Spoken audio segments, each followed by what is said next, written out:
with DeBrincat and Kachuk today. How did that look out there? How did you like it? Well, it looked excellent. I thought, well, I just kind of put a lot of guys together I thought would be compatible, and after one practice, I was amazed at how compatible everybody was together.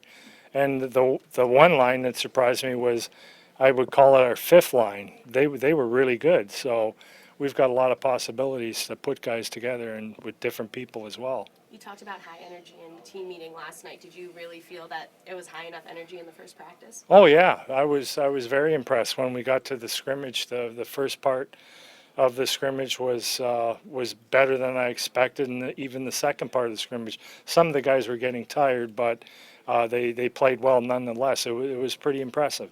Last year, McDavid and Eichel were the sort of headliners at the World Juniors, and Matthews was there as a rookie role. What could he learn from that last year, taking it this year, given that there'll be a lot of scrutiny and spotlight on his game this year coming up? Well, I'm sure he learned a lot from that, and that experience can only make him better. He's been playing this year with men all year, so I think that's really the real bonus that he has going for him, that now he's playing against guys his own age or a little bit younger than him. So a lot of what he learned last year, he'll be able to take forward and hopefully play better and than he did last year. So I'm very encouraged with what I've seen so far. What do you see? You're probably getting to know him a little bit more on the fly as well, like describing his play from what you've seen on tape, what you're seeing in person. What can we expect from him going forward? Well, only great things is what I see.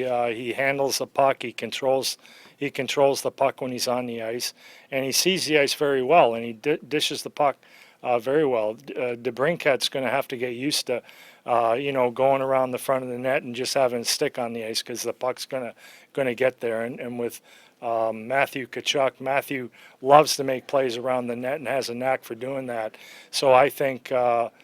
I think that line was made for us, and that's why I put those guys together, and I see nothing but chemistry from them. Ron, do you see a difference in Matthews from when he was in Lake Placid to now? Do you see a more mature player? Do you see a more confident player? What do you see? Well, I certainly see a more confident player, and the summertime, it's what it is. It's summertime, and guys aren't in the shape they are now. He's been back playing regular. Probably the last month, and it shows. He's given, for an 18-year-old kid, he's got an assignment every night. He's got to go out against the other team's import players, and they're usually pretty good defensively too. So he's got to handle all the big face-offs, and he does a good job with that too. Ron, what do you need to see specifically from DeBrincat for him to maintain a high profile on this team?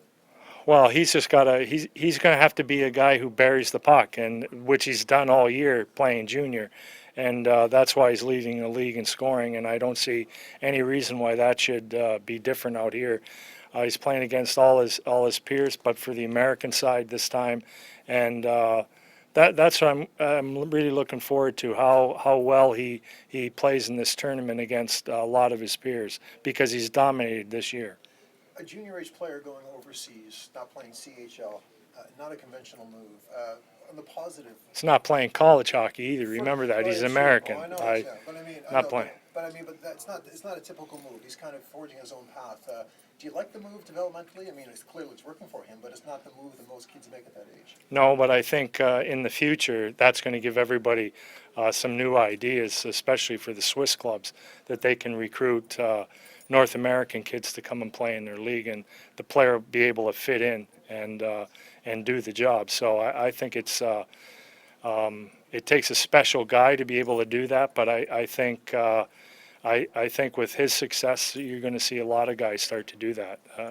I don't know what that's going to have for American college or Canadian junior hockey, but he's set a precedent, that's for sure, this year. Do you think that's a good thing or a bad thing? I don't see why it's a bad thing. I think it's a good thing. If he can play in a league where everybody's professional, they're all men, more power to him. And I think it's going to open the door for a lot of different guys. Well, every year there's probably 3 or 4 guys who can do that. So I think it'll give them another possibility. Ron, what's the plan on defense? Do you intend to bring 8D over to Finland, or what's the plan there? Well, the plan is to, yeah, we'll have 8D, maybe even 9D we'll bring, and try to give,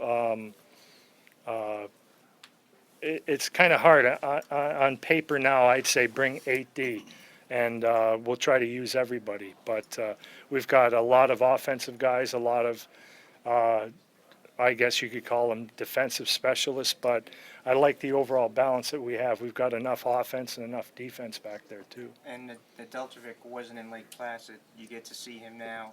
Obviously, it looks like there'll be a battle between he and Halverson for maybe that #1 role. Parsons played well today, but can you talk a little about the goaltending battle between those two and maybe where you might stand right now? Well, with the two? Ned wasn't at camp in the summer because he had surgery on his leg and he couldn't be there.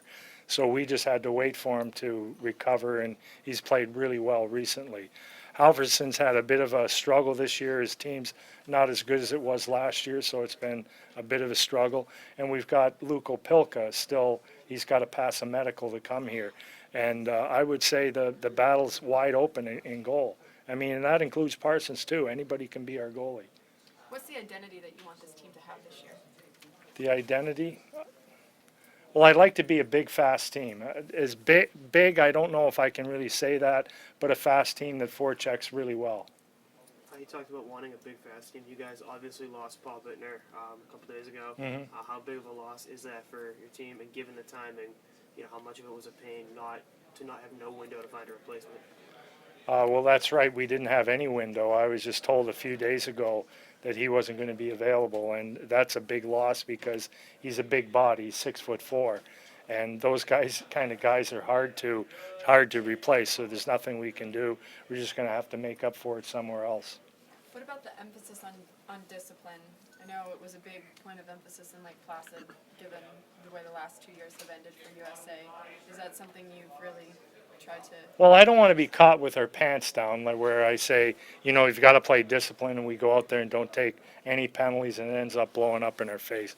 We've got to be disciplined with how the game is being played. We can't be a team that takes too many penalties, but if we do, we're going to have a good penalty-killing team, and that's what Chris Chelios is going to be in charge of. What do you think the experience factor on this team? I mean, not only the guys coming back, but a lot of the new guys won goal last year at the U18 level. What do you think that does for this group, just having a lot of experience?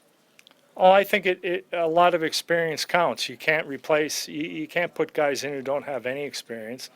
So I like our balance of our forward line. So we're not going to rely on just Austin Matthews and Matthew Tkachuk and DeBrincat. We're going to have a group of forwards who all score. If we can play 4 lines and they can all score and be a good team that way, that's the way I'd like to have it. I don't want to have a team that goes out there and relying on one set of forwards to get the job done.